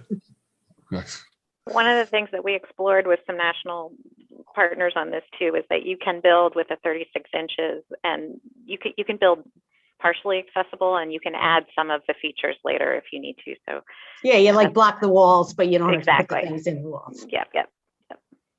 Well, that's ADA A and ADA B. Is that the only Exactly. difference? Is Exactly. So Yeah. that's why It's the so building big. department, we had the building department Yeah. listed because it's very specific about what, you have to be able to, you don't have to build it, but you have to be able to convert it if you need it, that kind of thing. But I think it's Sharon- very foolish for a builder not to, on the first floor, especially one bedrooms. I don't have a one bedroom that's been built in the last 15 years that doesn't at least have the B framing in it, because while you're doing it, you're talking about $100 difference. So why wouldn't you do it? Right. It might be great if in number 2 you could add a little bit of language. So just about maintaining records on how many type A and type B units you have in Danbury and where they are. Share, is it I mandatory? can't say that they don't do that. I've never asked that question, but Yeah. they may Well, have the it down state there. doesn't aggregate them, so it's something we're encouraging all towns to begin doing. Share, when I go for the affordable housing projects, obviously, but the Bs, was that part of the requirements, or did I just put them in there because I wanted to? It's a building code requirement. It's not a planning and zoning code requirement. It's a building code requirement. So Okay. you probably would have had to identify them at the time you put, you submitted for building permits, but not for us. Okay. All right. We're kind of sort of more on the unit count, but and the site plan and things like that, and all the particulars about the unit itself is at the building department level. But yeah, we can add in maintaining or creating records of all type A and B so that we start That's to a good generate. idea to know what you have going forward. Yeah. I mean, like, for instance, Jen and I generated a list of all the units under the housing incentive option since years ago, and which one, it's our own little spreadsheet. Because I don't think we ever had one up until then, so. There was a young couple that moved in from New York City in the 1940s. The husband, who were newlyweds, had polio, and they hired an architect to build them a house in Danbury that would be accessible to him. And this was a relatively unknown situation. And the guy built ramps and wide doorways and lever door handles and low cabinets. And you walk in that house now, and books have been written about it. I did a movie 20 years ago, and I sourced that house for one of the location shoots. And it is everything that you see today, and that was all designed back literally 70 years ago. It's amazing how some of those things that you sit around long enough and think about, how am I going to accommodate this client with these needs, wind up being recycled and used again and again and again. It's fascinating to look at that house because it looks like it was built yesterday. Great. Thank you for that in the chat box, Christy. I may have actually seen that, but I'll go back and look at it. Okay. All right, and that gets us all the way through the goals of the plan. So let's just jump right to kind of the next steps. Well, let me just start by another thing by saying we kind of, Francisco had put in some pictures. Our goal is to go back out on a nice sunny day and just update this with some pictures, and just having some camera issues at the moment. But the goal would be to put the 5 or 6 pictures that we take, not, from apartments.com or something like that. So, which is great, and appreciate that that's what it's done, but we'll go out and get our own pictures. And then we need to file the plan, the Planning Commission, and let me step backwards. The Planning Commission will be the agency that will adopt the plan, the Affordable Housing Plan.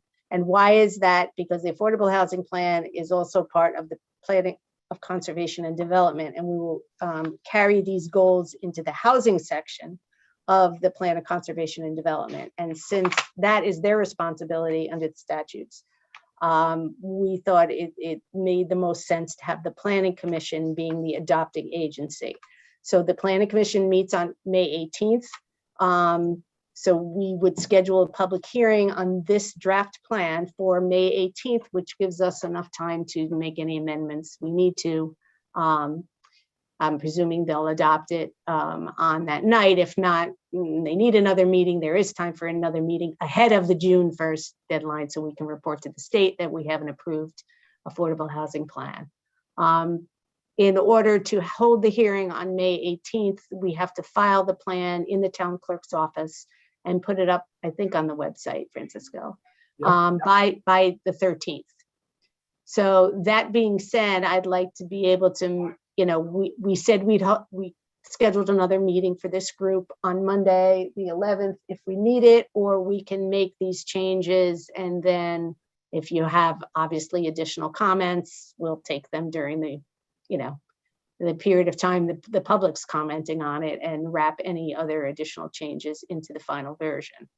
So I don't know if you feel strongly about it needing to see another version of this. We will go back, we'll make the changes to the introduction that we spoke about. We'll, I don't think we really have, I'm going to go through, Christy sent me some comments, I'll go through them, and then we'll make these changes that we've discussed on the implementation plan. And then, and if you are all okay with letting me and Francisco and Jen do that, we'll get this published, filed up in the town clerk's office next week. If you feel very strongly that you want to reconvene on Monday and we can make whatever changes we need to do on, I'm just looking at on Tuesday, the 12th, we can do that too. It's really kind of your preference. I'd like to see another draft. I'm not saying we need to convene about it, but before it sort of gets tied up in a bow, since my name's on it, I would like to have eyes on a revised draft, please. Okay. Also, Yeah, who's going to It be might make sense. sorry, Go ahead, Bob. who will be making the presentation for the planning commission? Is that something you're going to do, Sharon, or Francisco and I'll do it. I'm not quite sure how we're holding that meeting yet. Whether Zoom is still an option is yet to be seen. Meetings, you can hold meetings, electronic meetings through the end of April, but there is some bills at the legislature to continue that. So depending on what happens, we'll either be live or potentially on Zoom. And Francisco and I would make that presentation to the Planning Commission. Good. We would also, Paul, I would also obviously send this directly to the council because, you know, Yeah. I would like to have to see it, but at this point, and the statute does not indicate which agency just says adopted. So again, it made sense to us that it would be adopted by, because it will be incorporated into the POCD, it would be adopted by that agency who is statutorily required to approve the plan of conservation and development. So that made sense, but obviously I would send this all to council just as an FYI with a notice of the public hearing date. Yeah, and before I would everybody like to groans see- again, I would not mind another meeting, but I'm not volunteering the panel for that. But if you wanted to have another meeting, Sharon, or anybody else wants, I'm on board with that on Monday. In addition, there's a couple of figures in here, or at least they were in the electronic version that I saw. I'm not able to find them at the moment in the new version, if this is indeed the new version. But they were out of concordance. They seem to be conflicting. I wanted to find those and just either get an answer as to why they're conflicting, like maybe the definition is slightly different, or it's just a Scrivener's error that if I find them, I'll submit them to you, Sharon. You guys can figure out what's going on with that. Okay, why don't I suggest we do this, Francisco? You and I will work, and Jen, it's Monday, over the next couple of days, we'll get this back out to you before Monday. And then we'll just ask you to like respond back. Do you feel that we need to meet, or we'll just, give me back your comments and we won't meet if there's any additional comments. We'll leave it on the schedule right now. I mean, we'd have to send out an agenda on Thursday to have a meeting on Monday. I think it's probably more productive to just send you the document. If you have any additional comments, send them back to me without a meeting, and then we'll address those comments directly with you prior to the 13th. If I may, do you mind scheduling the meeting anyway so we meet the statutory requirement for notice? And then if we don't have to have it, we don't have to have it. Sure. Because Yeah, if we don't schedule it, then we can't have it. So correct. Yep, we can do that. That's exactly what I was trying to propose, is that we should put it on the calendar. And if we don't need it, that would be awesome. It does seem like we're coalescing around a consensus and we probably won't need it. But that way, I just don't want to get bogged down in like never ending emails and that kind of thing. Yeah, you're all right. Jen Eminger will send out a notice and we'll post the agenda for Monday. So that we meet all the statutory requirements, and then if we decide we don't, we'll just send out a notice, meeting cancel. Right. Same day cancellation is totally legit. You can do that. Yeah. Okay. But you can't do it the other way around. That's all. No, we can't. You're right. Okay. I've got one more thing. I'm sorry. That's okay. Sorry, everybody. No, I would really like to see us include production and preservation targets based on the data that Francisco pulled. They're just targets, but it really will be the difference, I think, in our ability to hold ourselves and others accountable for, trying to implement this plan. I think that's the beauty of the data, is there's a gap analysis there, and specific targets, I think, could be very powerful and a big step forward. What does preservation mean? What does that mean? So when you're talking about how much housing do we need more, but some of it we have to produce and some of it we have to preserve because deed restrictions Okay, that kind of expire. preservation. I'm thinking historical preservation. Okay. Oh, no. Got it. By the way, page 11, second paragraph, last line is Danbury was $14.57 per month, the average monthly rent of a studio unit. Ooh, look at that. Anyway, so let's get back to that because if one of the strategies on the goal 1 is to incentivize, let's talk about that for a minute, Christy, encourage homeowners to extend their deed restrictions to maintain affordable housing by offering incentives, right? That would be a preservation. That would be a way to preserve it, right? But we don't have, we don't know quite how to do that yet. We're not sure what we could offer them. City council would have to do that. Right. So what? But this I is guess a I'm 5-year asking plan. for how you would how would we set up what that target would be if you're looking for like 20 units by X? I don't know. Well, Yeah, I mean, I think we could look at what we know is expiring in Danbury over the course of the next, 5+ years. And Right, but what would the city offer as an incentive, and how would you, if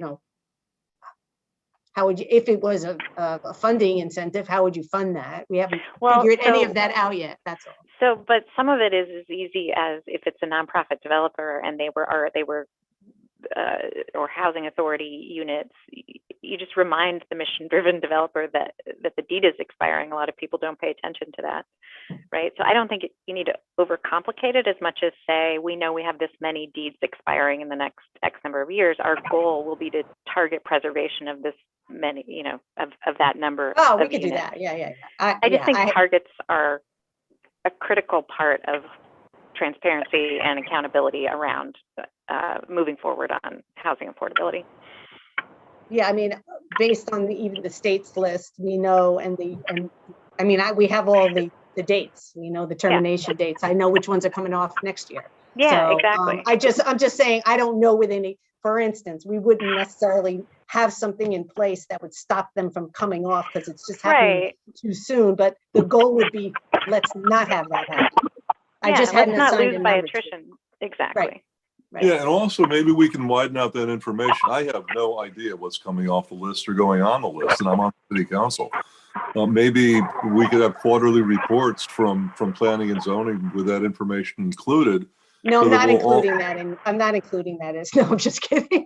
You're gonna make me do. I'm only kidding. Who's ever listening. I'm just saying that Sorry, some of the people with citywide voters will have some idea. Hey, we're losing 15 units next month. That's a bit of a problem. I've been monitoring it for 15 years just because I need to, because we're watching the number, and even more closely, as I said. Now, when we were in the, in the using the 2010 census, and in 2015, it's one thing. When you're in 2022 and the 2021 census, and the whole thing is going to change, it's you have them highlighted which ones are coming up which year.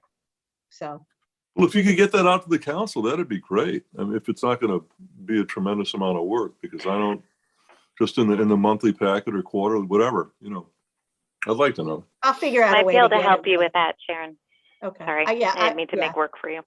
That's okay. I mean, I have it. Hey, listen, if it's a hassle, forget it. No. That's not it. That's not it. Okay. We'll figure out a way to get it to the council that in a way that makes sense. It's really important, right? Because people think that we're starting at zero and any unit we build is a unit we, increase. But the fact of the matter is that's not true. They have to offset those that are rolling off the deed preservation. So it's an important number to watch. Right. Correct. Yeah. I mean, just me personally, we're all sort of aware of this, but it wasn't really driven home until I wound up being on this commission. That it really is. Well, cyclical is probably not the right word, but it really is a moving target. It's a moving target. Just because you have them doesn't mean you're going to keep them. Yeah. Right. And I think that's part of the They have story a finite life. I didn't realize they really had a finite life. Yeah, the ones that fall in the deed restricted column, yes, have a finite life. Correct. Okay. Sorry, that was my last.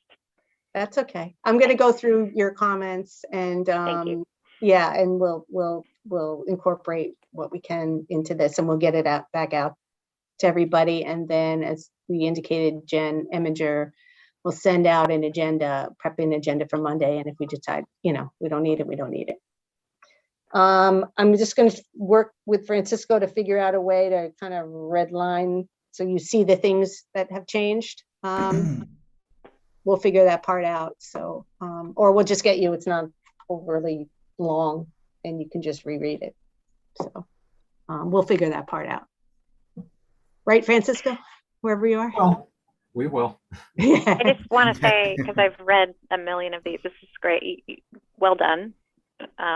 Really impressed. And the data's right on, and everything that's in there this is a much better plan than some that I've seen lately. So good job. Well, thank you. Thank you to Francisco and his team and all the information. And I knew, we had talked about like what this thing looks like, and I knew in my head that once you saw the whole package, it would kind of all come together, whether we can, argue about a certain one point or another, but to see it all put together after all the PowerPoints, it really came together very well. So on behalf of the city, I thank FHI and Francisco for doing that. And okay, anybody have anything else? No, very good. Thank you, everyone. Yeah, great. Thank you. Okay, with that, what Good time work. is it? It is a little after 5, 7 after 5. Wow, that went fast. I'll take a motion to adjourn. So I'll moved. second. Motion to adjourn by Paul, seconded by Ari. All in I think it favor? was Bob. Aye. Oh, Bob, sorry, Bob. Sorry, Bob. I Aye. should know your voice. Okay, we are adjourned and we will be in touch in the next few days. Thanks, Okay. everybody. Great. Well, Thank you. Thank See you you, tonight or everybody. tomorrow night. Oops.